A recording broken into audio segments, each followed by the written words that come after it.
Hello everyone, welcome to another episode of AdvoChats. So I'm Thilini Bandara, Research Analyst from Advocata Institute, and so today we are joining with Mr. Nilushana Sooriyaarachchi, who is an Agribusiness and Value Chain Development Specialist who is working at multiple agencies. So today we are discussing about what's stopping SMEs from trade. So under this topic, we'll be discussing about the barriers which SMEs face during the current crisis, and also the policy gaps in the existing current situation, and also the way forward. Mr. Sooriyaarachchi will be joining in a little while. Hi, Mr. Nilushana. Welcome to the Hello, discussion. good evening.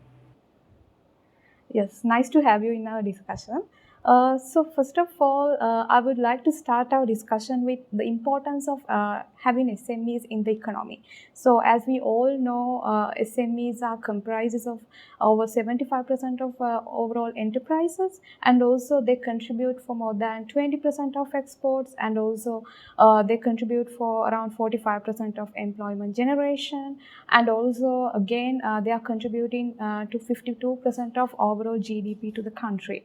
At the same time, they are rich source of rural development, and also regional development, and poor people to get rid of poverty. So likewise, there are a lot of contributions made by SMEs to the economy. So first of all, I would like to know your aspects on that angle, potentials of SMEs in the current economy. Right, thank you, Thilini, and again, good evening, everyone. First of all, I would like to thank Advocata Institute for, inviting me for this interesting discussion. It's a timely discussion as well. We have been hearing a lot about SMEs recently, especially during last couple of weeks. Even the opposition party, they have raised their concerns over the state of the SMEs at present. So I think this would be an ideal opportunity for us to dig deep and have a fruitful conversation about the SMEs in the country and how we can take it forward, as you said quite correctly.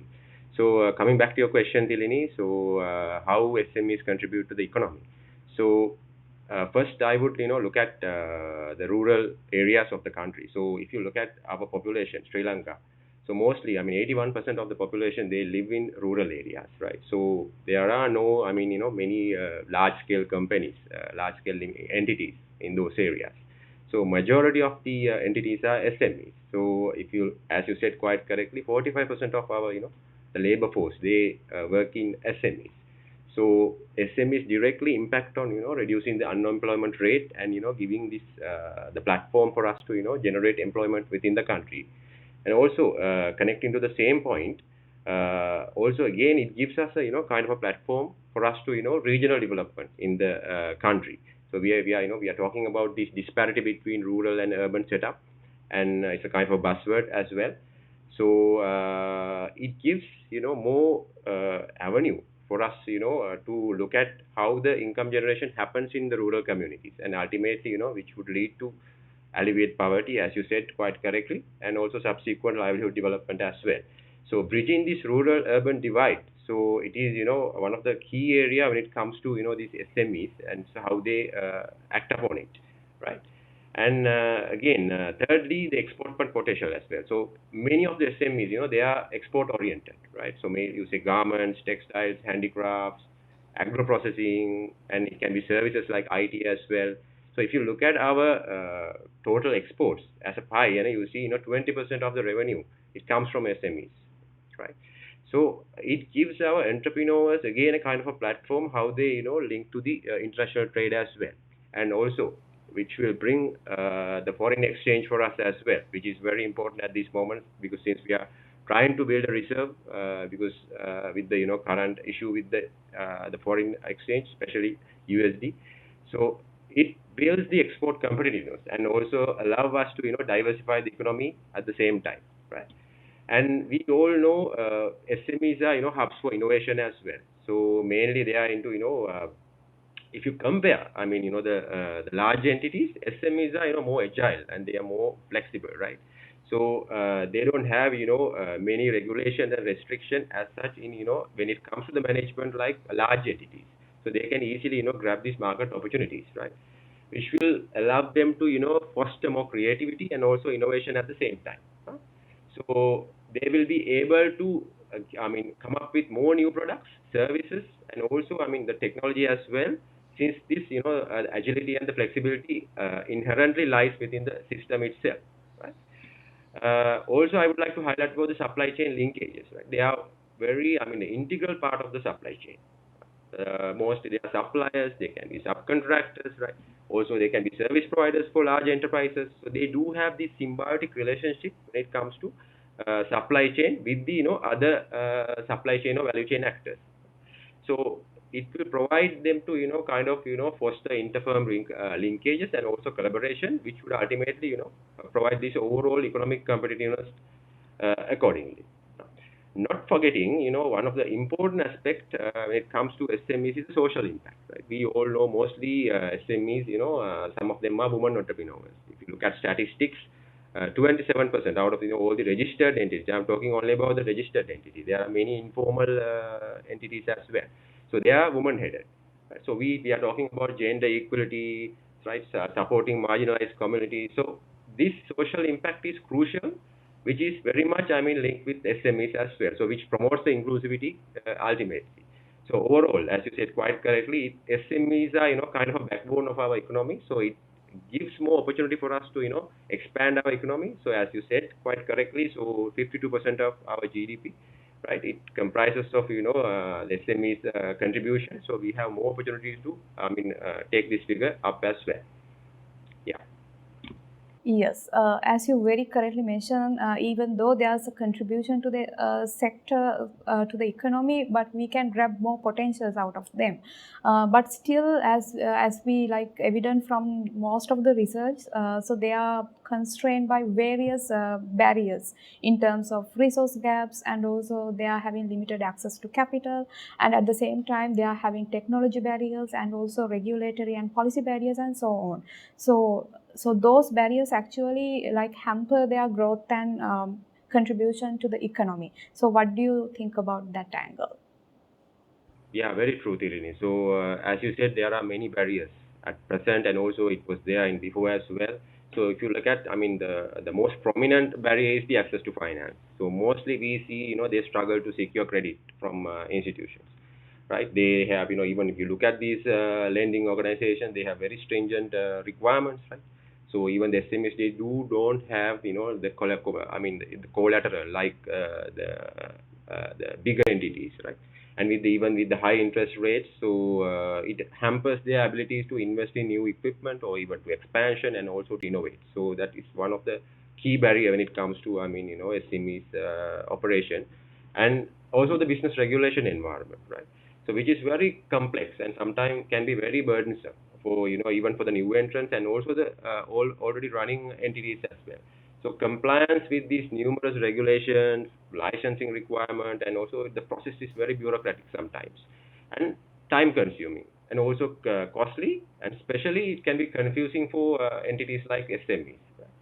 And if you look at, ease of doing business ranking, so World Bank, so out of, all the 190 economies which they have, published, we have been ranked at 99th position, which shows, it's not easy for us to, even for a large entity, to start a business and run in Sri Lanka.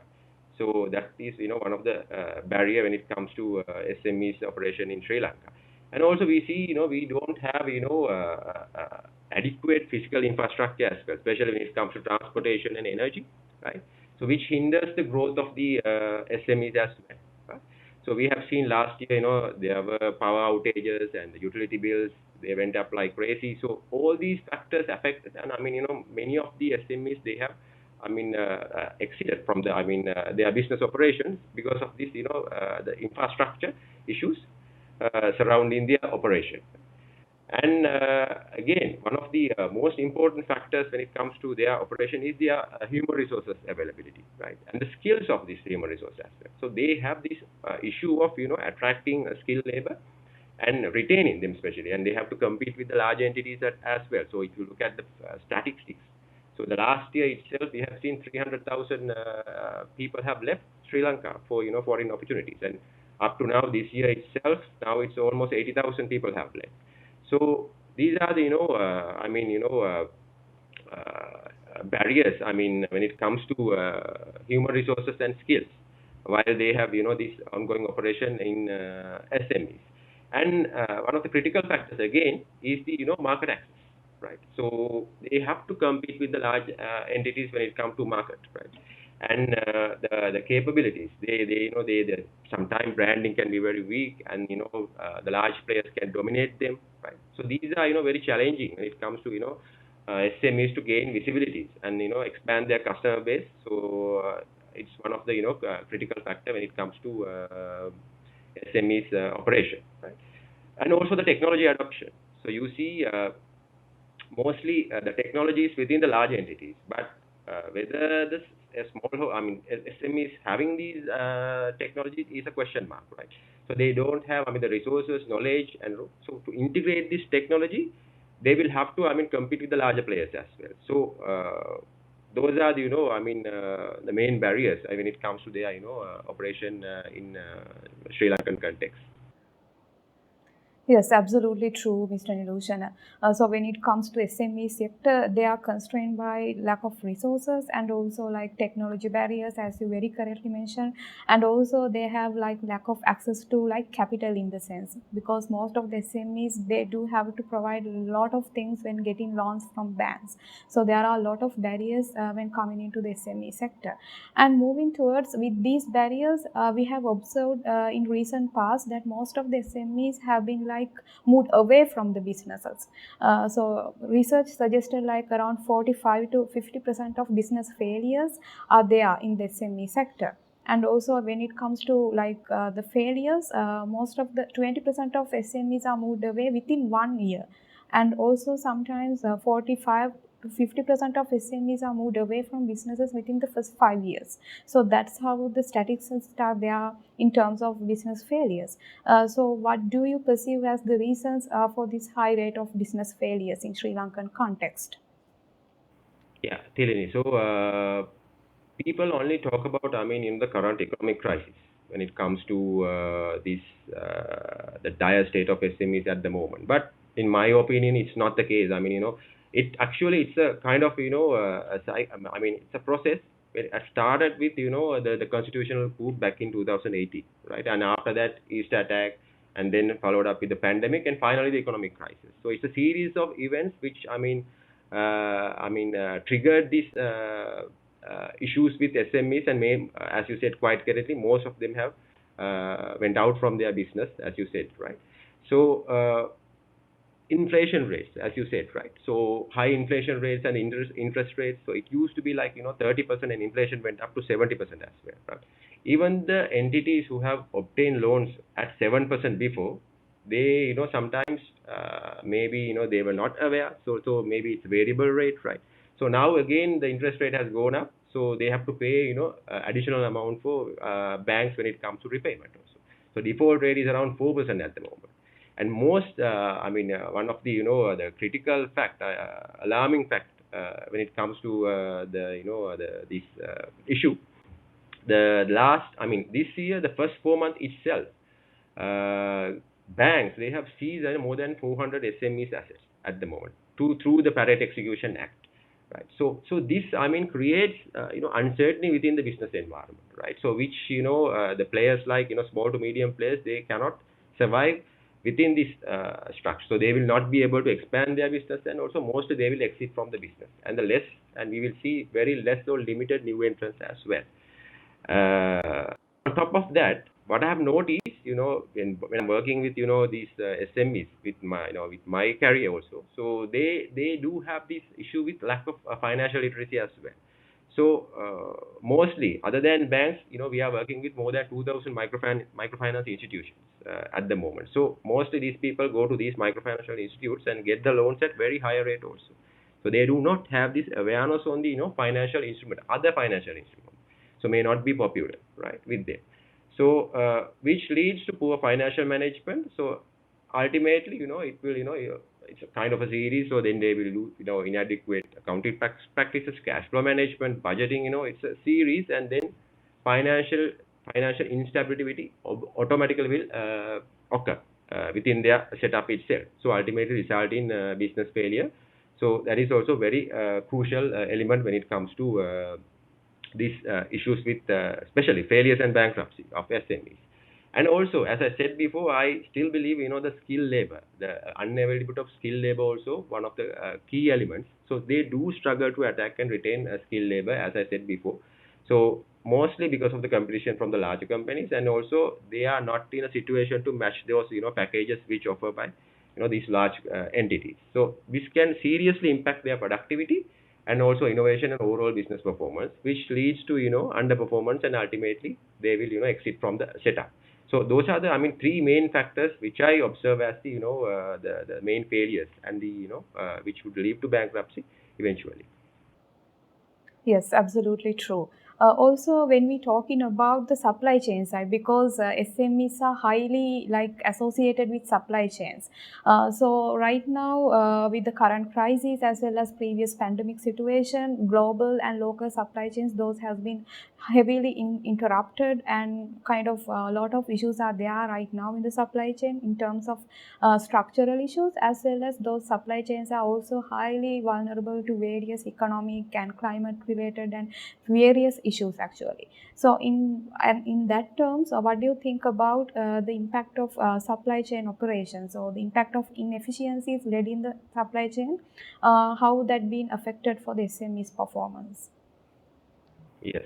So when it comes to supply chain, so mostly people look at how you build, the confidence between the supply chain actors. So if you look at the current context, we see our macroeconomic conditions are not stable, right? So we do agree about that part. So how an investor or a trader or a party will look at Sri Lanka and, see how they can do the, transaction within these, actors itself, the supply chain. So it's kind of riskier for the investors or traders to come in and, work with at this moment. But of course, now we are in a recovery path. Definitely, there will be a scope for us to, move out and do it accordingly. So in addition to that, we see our mostly our supply chains, they are, not mostly localized. They are not into, global value chains. So there is an issue with limited global value chain participation within, our supply chain setups. So if you look at statistics, 73% of our exports are direct, right?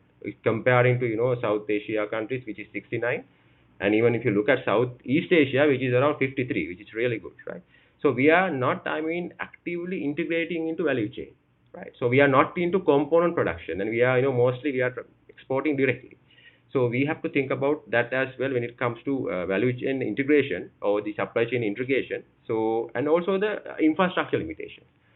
So ports, roads, and the railways, we have faced challenges in keeping up with the growing demand. So the world is moving on, but our facilities are still, hindering. They are still lagging behind. So this inadequate infrastructure also can result in delays and, transportation costs, inefficiencies in the supply chain. So these are, critical factors, right? Also, the connecting to the same point which I've highlighted regarding the infrastructure. So our logistic, also warehousing, those are also, kind of, right, they are not up to the international standards. So we see inefficient practices, outdated systems can be lead to delays, increased costs, reduced competitiveness, right? So mostly the investors and the global partners, they look at how we, maintain the competitiveness. So we will not be able to compete within the international setup if we don't, increase these setups in, infrastructure setup in Sri Lankan context. And also I see that, the actors itself, coordination and the collaboration among the, value chain actors or the supply chain actors are some limits of problem. Right? So if this collaboration and the coordination among your, the actors within the supply chain, of course, the performance will be suboptimal. So we need to look at that. Of course, we will discuss about this when we go deep into our discussion.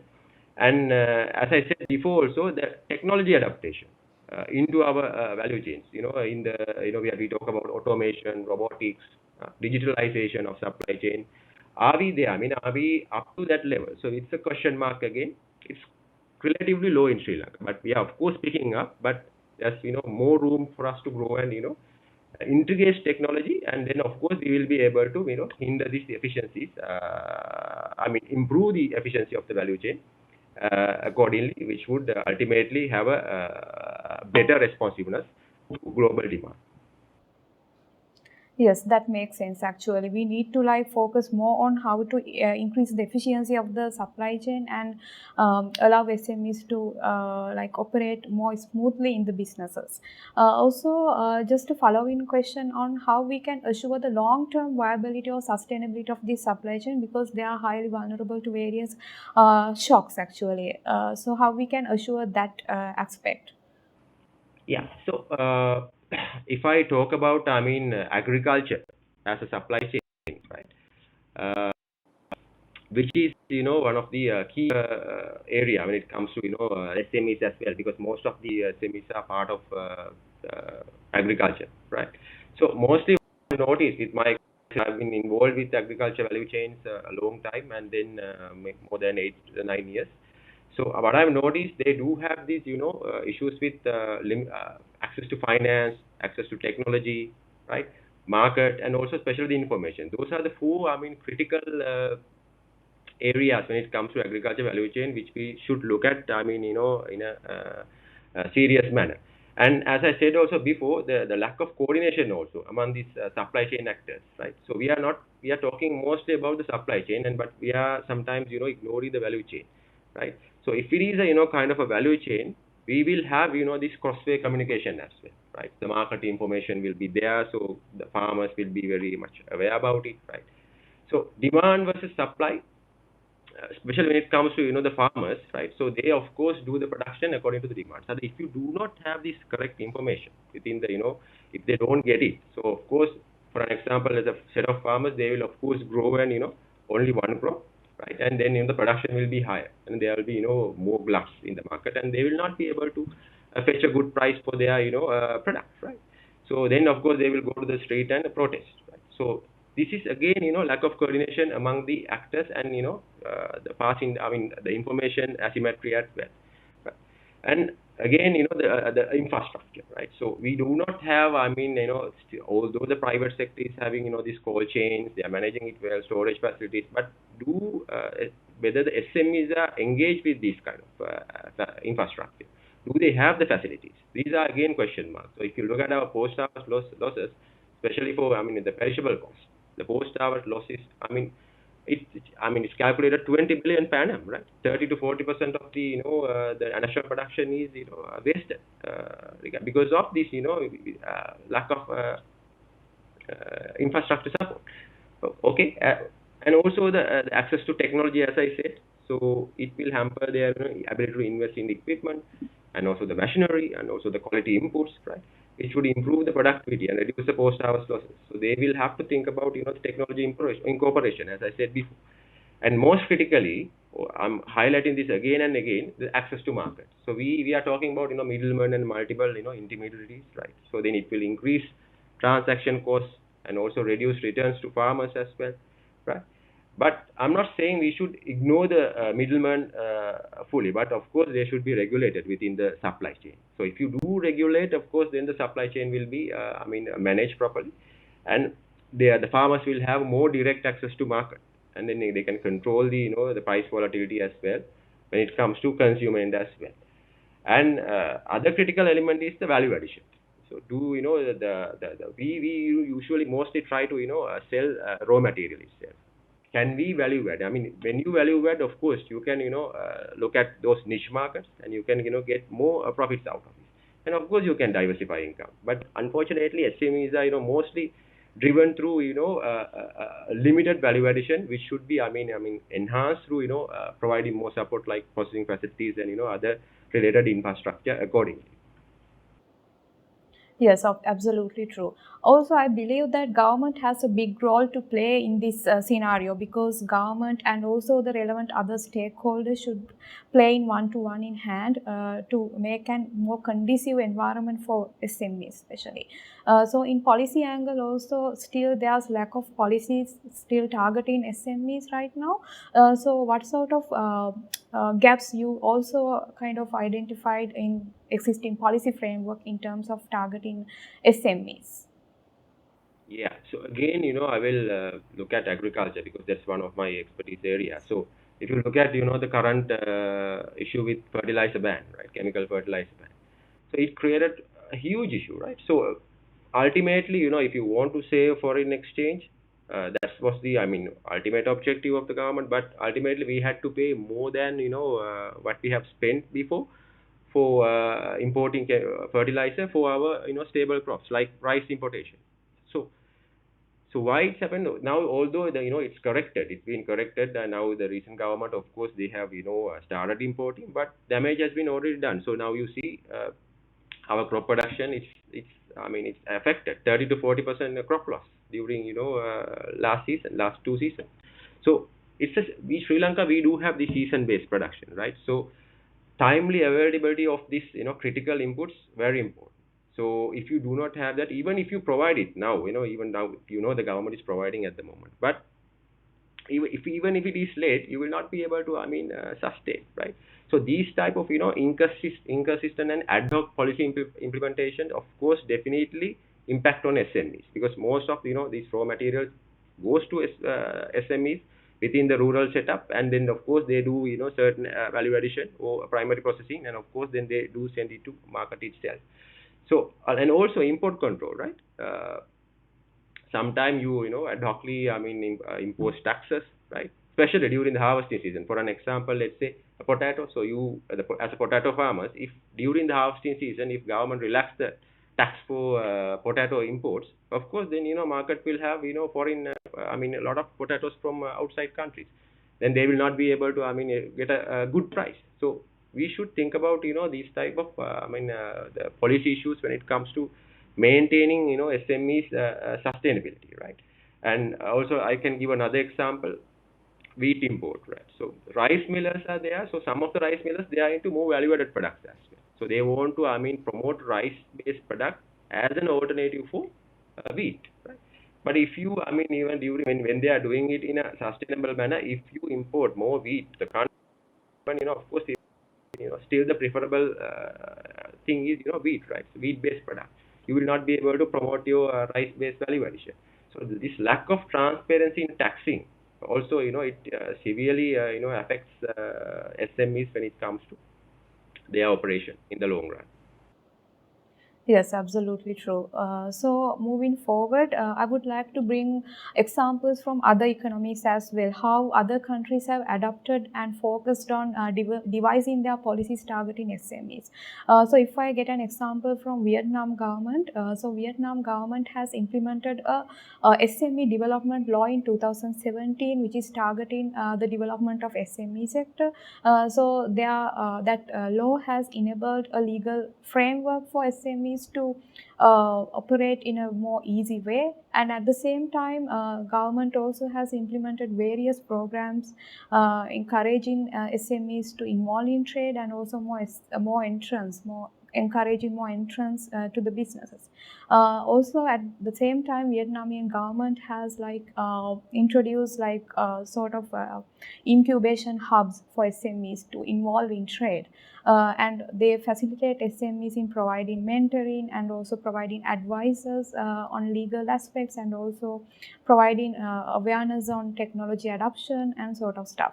So likewise, what sort of examples then that you also can bring into the discussion at the moment for us to learn some ideas for devising our policies when devising policies? Yeah, yeah. So you have highlighted about the Vietnam, one of the classic example when it comes to development of SMEs, right? So if you look at Vietnam, 68% of their national the export, it comes from SMEs, and 86% of their labor force are within SMEs. So they know the SMEs are the backbone of their economy, right?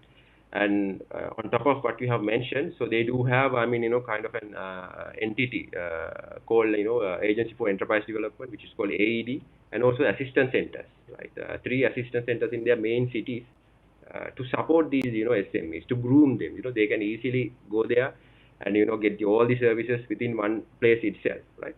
As you said, they do have a, separate SME support law as well, and also digitalized SME support portal as well. So any entity, then they can just log in and they can, do, I mean, from the registration itself, all the activities they can, of course, do it within this portal itself.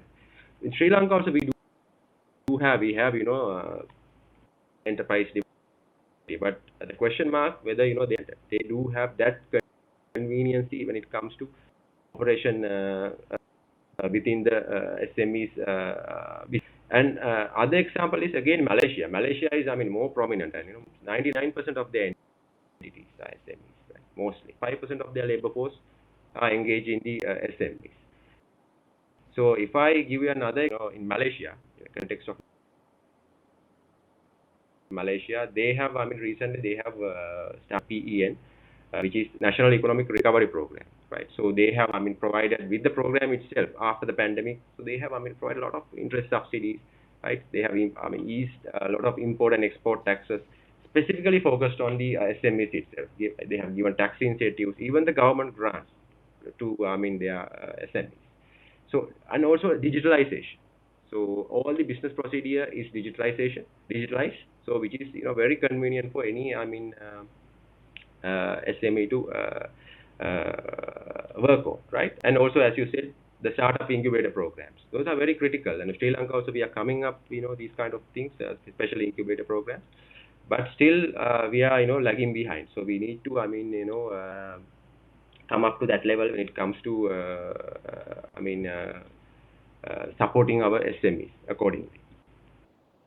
Yes, absolutely true. And also, I personally believe that there should be a multi-stakeholder approach, not only the government. There's a responsibility of other stakeholders also to like contribute to the process, such as like private sector organizations, NGOs, CSOs, and INGOs, and sort of entities. So all these entities can have a more inclusive and participatory approach in devising these programs, and also contributing for SMEs to develop and grow in themselves. So what are your thoughts on this angle, the multi-stakeholder approach in developing the SME side? Yeah, very important, very important. I mean, even in my opinion, we should have a kind of an authority for SMEs. So, like, you can then centralize all the functions of various institutes as well. We do have a lot of, I mean, regional setups, but I mean, I'm not sure whether they are, I mean, the activities are centralized. Kind of, they should have a coordination between each other. Especially, as you said, very, I mean, correctly, the multi-stakeholder participation.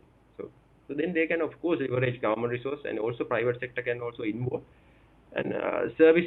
They can provide service accordingly, right? And even all the regional platforms, they can be also put into one place and monitor from a central point of view. So it gives more, I mean, avenues for SMEs to reach out rather than, going here and there and getting the support and getting confused eventually. So one of the, I mean, examples from the agriculture, this was promoted by International Fund for Agricultural Development, related to agriculture again. We call it 4Ps approach, producer, public, private partnerships. So this type of setup, of course, as I said before, so you will allow all the promoters, I mean, all the stakeholders to provide their expertise, right, including the farmers as well, right? And also the shared risk and reward as well. Then you have this, kind of confidence within the the stakeholders itself. So if you take private sector, they can of course provide the technology, and we know they are best in management. They do have the technology, so we can pass down this technology for SMEs or the farmers accordingly, right? They can provide extension support as well, the training and development, and also the inputs, because of course the quality inputs they can maintain and they can provide to the partnership with it, right? Farmers, of course, they can provide the labor, and right, also they can maintain their crops. And the government role also very important. Government, in my opinion, they should not go into the business. They should provide the business environment for other actors to thrive and, act act accordingly, right? Then they should provide this policy framework we have discussed extensively, and also then it will allow both the private sector or the other SMEs or even the farmer groups to build the country, because they know the government is also been involved. So that's how you create a partnership setup and then build confidence between all these stakeholders, and of course then ultimately it will affect the entire sustainability of the SMEs and how they manage in the future within the supply chain or value chain itself.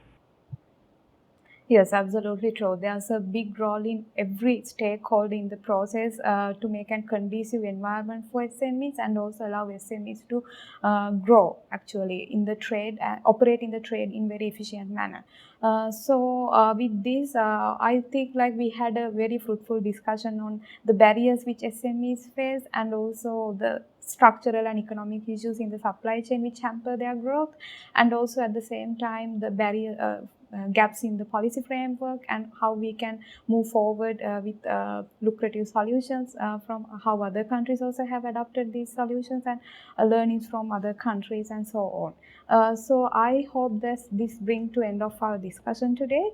So thank you very much, Mr. Nilushana, and thank you so much for our audience as well. Before winding up the session, I would like to remind to our audience to stay updated with all our chats like this and also all the works that we do. So once again, thank you very much, Mr. Nilushana, for your time and for your valuable insights to this discussion. And thank you very much, everyone. Have a nice day.